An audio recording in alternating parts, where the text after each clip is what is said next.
सिख धर्म का इतिहास और इसकी विकास यात्रा वास्तव में बहुत विशाल और प्रेरणादायक है।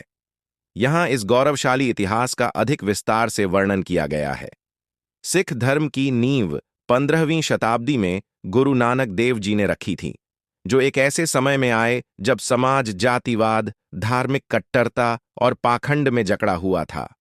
उन्होंने सुदूर देशों की यात्राएं की, जिन्हें उदासी कहा जाता है, और संदेश दिया कि ईश्वर न तो केवल मंदिर में है और न केवल मस्जिद में, बल्कि वह हर इंसान के हृदय में वास करता है। उन्होंने सच्चा सौदा की सीख दी और बताया कि भूखों को भोजन कराना और ईश्वर का सिमरण करना ही जीवन का असली उद्देश्य है। उनके बाद आए गुरुओं ने इस विचारधारा को एक संगठित स्वरूप प्रदान किया। दूसरे गुरु, गुरु अंगद देव जी ने गुरुमुखी लिपि को व्यवस्थित किया ताकि गुरुओं की वाणी आम लोगों तक पहुंच सके। तीसरे गुरु, गुरु अमरदास जी ने महिलाओं के अधिकारों के लिए आवाज उठाई और सती प्रथा जैसी कुरीतियों का विरोध किया। चौथे गुरु, गुरु रामदास जी ने अमृतसर शहर की स्थापना की, जो आज सिखों का सबसे पवित्र धार्मिक केंद्र है। पांचवें गुरु, गुरु अर्जन देव जी का समय सिख इतिहास में एक बड़ा मोड़ था। उन्होंने आदि ग्रंथ का संकलन किया और श्री हरमंदिर साहिब स्वर्ण मंदिर का निर्माण कराया। उनकी शहादत ने सिखों को अन्याय के विरुद्ध अडिग रहना सिखाया।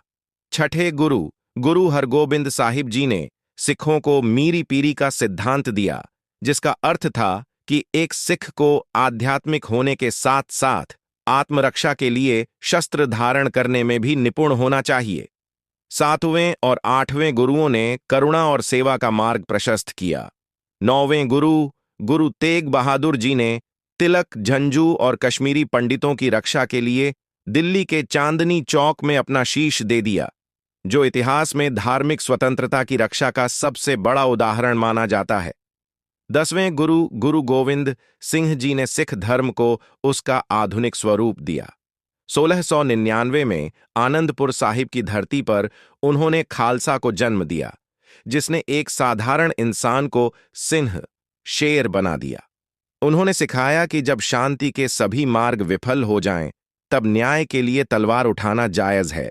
उनके चारों बेटों साहिबजादों ने धर्म के लिए अपने प्राण न्यौछावर कर दिए, लेकिन झुकना स्वीकार नहीं किया। अंत में उन्होंने गुरु ग्रंथ साहिब को गुरु का दर्जा दिया, जिसमें न केवल गुरुओं की बल्कि अलग अलग धर्मों के संतों और सूफियों की वाणी भी शामिल है, जो इस धर्म की उदारता को दर्शाता है।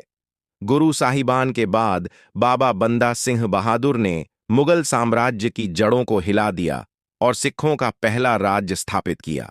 19वीं सदी में महाराजा रणजीत सिंह ने एक ऐसा साम्राज्य बनाया जिसकी सीमाएं काबुल तक फैली थीं। उनके शासन को स्वर्ण युग कहा जाता है, क्योंकि वहां न्याय और धार्मिक सद्भाव था। आज भी सिख धर्म पूरी दुनिया में अपने लंगर, निस्वार्थ सेवा, वीरता और सरबद्दा भला, सबकी भलाई के सिद्धांत के लिए सम्मान से देखा जाता है। क्या आप सिखों के युद्ध इतिहास या किसी विशेष गुरु साहिब के जीवन के बारे में और अधिक विस्तार से जानना चाहेंगे?